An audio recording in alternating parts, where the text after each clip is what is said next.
Magandang araw. Narito na ang update sa ating minomonitor na si Bagyong Pepito.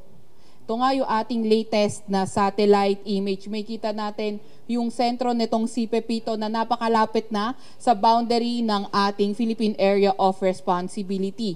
Kanina alas 10 ng umaga, ito ay nasa may layong 270 kilometers kanluran ng Batak, Ilocos Norte. Ito ay nagtataglay ng lakas na hangin na 110 kilometers per hour malapit sa sentro at bugso na abot sa 135 kilometers per hour. Kumikilos sa direksyong west-northwest sa bilis na 20 kilometers per hour. At ito naman, yung latest track natin kay Pepito. Nakikita nga din natin dito sa latest track na napakalapit na nito sa boundary ng ating Philippine Area of Responsibility. So inaasahan natin, posible na ngang lumabas na ating PAR itong si Pepito ngayong tanghali o hindi kaya mamayang hapon.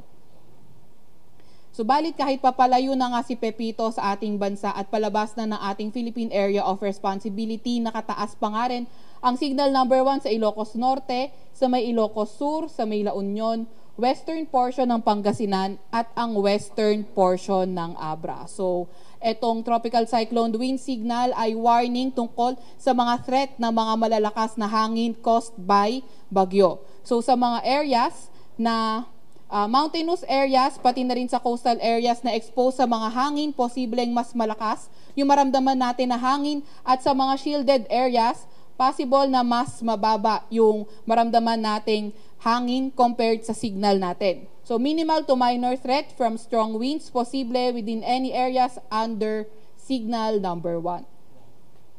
Meron din tayong weather advisory na nilabas kaninang 11 a.m.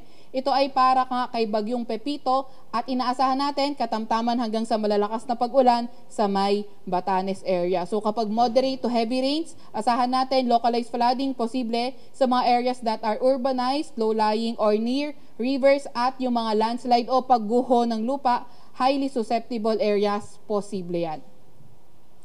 At kanina nga ring alas 8 ng umaga, naglabas na tayo ng final storm surge warning para kay Bagyong Pepito. Subalit, yung mga wind-driven na mga waves, posible pa nga rin makaapekto sa low-lying coastal communities, kaya kailangan pa rin natin mag-ingat.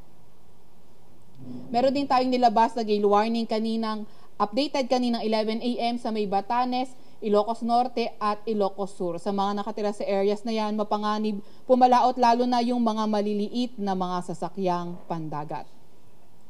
At yan na nga muna ang latest kay Bagyong Pepito mula sa Weather Forecasting Center ng Pag-asa, Veronica Torres. Maraming salamat.